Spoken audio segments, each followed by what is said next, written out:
हे माता दी, राधे राधे।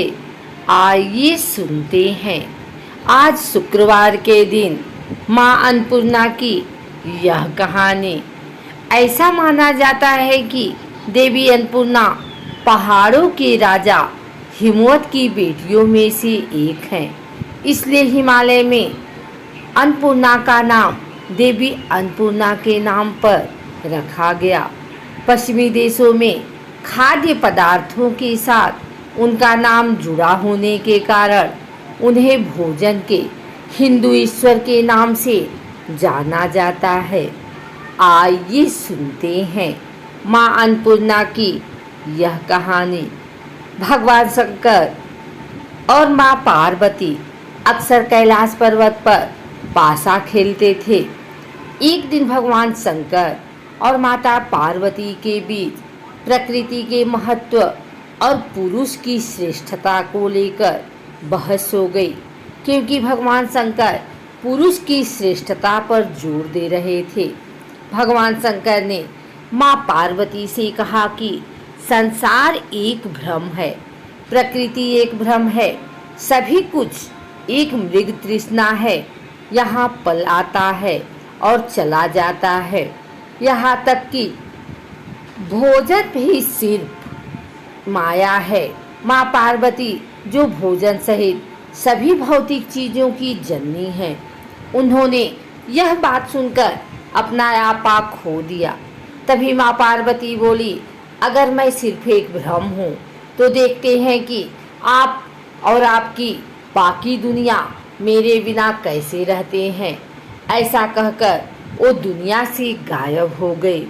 उनको लापता होने से ब्रह्मांड में हाहाकार मच गया।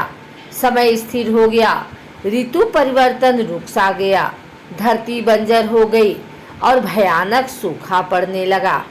आकाश, पाताल और धरती तीनों लोकों में मिलने वाला भोजन उपलब्ध नहीं था। देवता, दानव और मनुष्य भूख से तड़पते रहे। दुनिया भोजन से वंचित हो गई और वहाँ अकाल पड़ गया। जब भगवान शंकर के अनुयायी भोजन के लिए उनसे भीख मांगने लगे तो भगवान शंकर ने अनुयायियों के लिए घर घर जाकर भोजन की भीख मांगी, लेकिन किसी के पास कुछ भी देने के लिए नहीं था।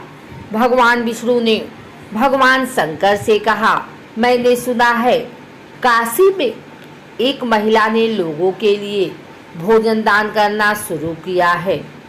भोजन की भीख मांगने के लिए भगवान शंकर काशी गए, लेकिन जब उन्हें पता चला कि रसोई को चलाने वाला कोई और नहीं बल्कि उनकी पत्नी पार्वती ही थी, वह बैगनी और भूरे रंग के वस्त्र पहने और आभूषणों से सजी हुई थी और वह एक सिंहासन पर बैठी हुई थी और एक एक करके भूखे देवताओं और पृथ्वी के भूखे निवासियों को भोजन परोस रही थी।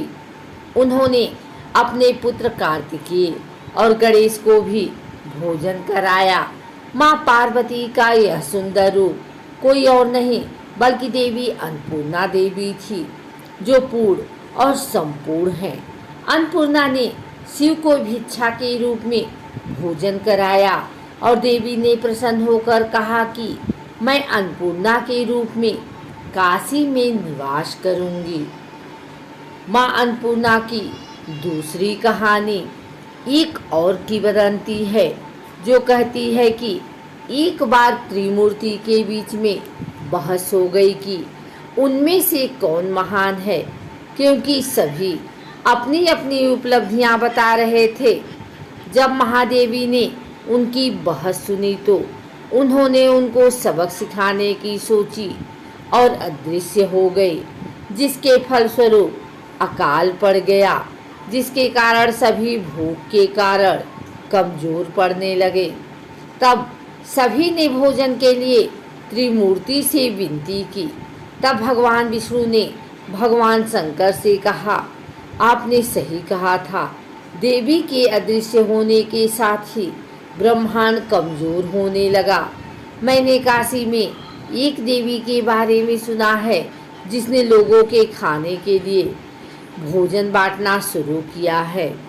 तभी भगवान शंकर समझ गए कि वो देवी कोई और नहीं बल्कि माँ जगदम्बा हैं और भगवान शंकर भिक्षुक का वेश धारण कर काशी पहुँचे और देवताओं के लिए भोजन मांगते हुए अपना कटोरा प्रस्तुत किया। कहा, अब मुझे एहसास हुआ है कि भौतिक संसार आत्मा की तरह एक भ्रम के रूप में खारिज नहीं किया जा सकता। पार्वती मुस्कुराई और भगवान शंकर को अपने हाथों से खिलाया। तब से पार्वती को अन्नपूर्णा देवी, भोजन की देवी के रूप में पूजा जाता है।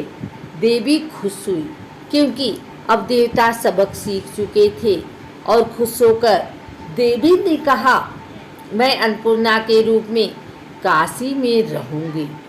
धार्मिक ग्रंथों में अन्नपूर्णा की प्रतिमा का वर्णन एक युवा देवी के रूप में किया गया है, जिसमें 3 आँखें, 4 हाथ, चेहरे पर लाल रंग है। निचले बाएं हाथ में स्वादिष्ट दलिया से भरा एक बर्तन पकड़े हुए दिखाया गया है और विभिन्न प्रकार के गहनों से सुसज्जित दर्शाया गया है। वह एक सिंहासन पर बैठी हैं जिसके ऊपर चंद्रमा जड़ित है। कुछ चित्र में शिव को एक भिक्षुक के रूप में भीख मांगते हुए दिखाया गया है।